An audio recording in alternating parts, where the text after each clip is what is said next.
Hello everyone, once again this is G, and I'm back with another video. I know it's been a while since I posted any videos, but I'm back now, at least for some time, and I have a few interesting concepts that I've been working on, starting with this one, which is a flash boiler, as I'd like to call it. And what we're doing here is we're boiling this polluted water over here, which is absolutely chock full of germs, and we're converting it into this clean water. And in this particular build, you don't need really any advanced materials except a little bit of ceramic, and even then you don't necessarily need it. So you can build this pretty much early on in the game. And the concepts that it uses, there's two things here. Number one, we have natural tile. In this case, it's made of coal. And you want a sort of natural tile here that has fairly poor thermal conductivity and it won't melt too easily. It's kind of tricky to find, so if you find some coal, you can build a contraption like this around it. And you can see here that we've got polluted water, and we have clean water over here. And if we speed this up, you'll notice something very interesting is happening. Let me show you. Notice here that the amount of clean water is increasing. And you can see here, this water is just kind of jumping out of the way. Something's happening here. There's like a little bit of steam generated. And then you see water increasing here. So what the heck's going on here? Let me pull up an overlay so I can show you. All right, here we go. So what we got here is we have heat being provided by, this ordinary magma at the bottom. And it's about 1700 degrees. And it's going through this wolframite door, which is operated by this sensor. We set it to above 150 degrees. So if it's too hot, the door will open.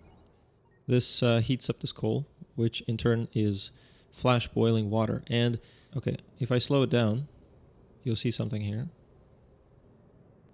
Here we go. So you see steam is at 5 kilograms, and it's always 5 kilograms every time something flash boils.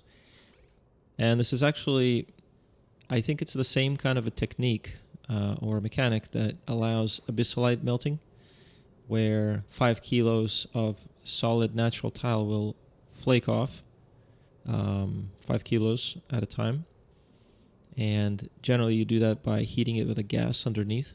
Here we have a liquid on top of a natural tile, and the heat is this time coming out of the natural tile instead of going into it, and it's going to this liquid, flash boils it to gas, and then something else happens. So this gas forms in this tile over here.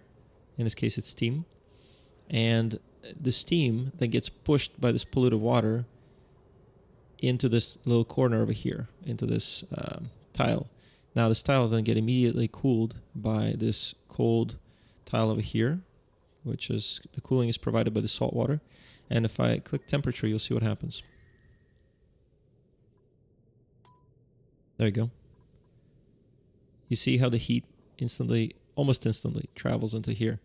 And what happens next is, as this steam cools, it has to condense. But when it condenses inside an airflow tile, the only place it can go is up through, well, it can't really go anywhere. And so what happens is when steam condenses to a liquid, it can't go anywhere. Like, it has to get out of this tile somehow, because the game won't allow it to stay in the airflow tile. But it won't push it into this liquid over here, which you'd think it would, but it doesn't. Instead, it just pushes it up. And you can have several tiles in the way here, and we'll push it to the next available open tile. So essentially, water gets teleported up, and it gets dumped up here. And that's what you see here. This is not affected in any way by any overpressure or anything. You can have as much water up here as you want, and it just gets teleported up. You can see it gets teleported actually into this tile, and then it just gets kind of distributed, spreads out.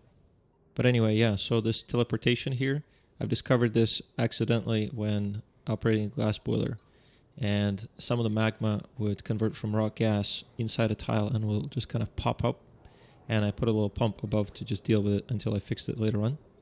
But then I figured, can we do something with that? And here it is. And I'm working on some of the other concepts using this, but I'll show them to you in the next video, as well as maybe something else involving flash boiling. And oh, by the way, the purpose of flash boiling down here, I kind of forgot to mention, is we want to reduce the amount of heating that happens to the pool of water here overall. So you can see when this happens, the heat is only transferred to about 5 kilos of water instantly, and the rest of the water doesn't really heat up very much. Look at the temperature, you can kind of see that's the case. But anyways, that's all I have for you right now. This has been Greasy Hammer, and if you like this video, then smash that like button and subscribe. And I'll promise I'll get to making some more videos. Again, I know it's been quite a delay, but I had some things to take care of. I'm back now to make a few more. And if you have some additional ideas, please post them in the comments below, and I'll be happy to work on that. Thank you very much, everybody. Bye-bye.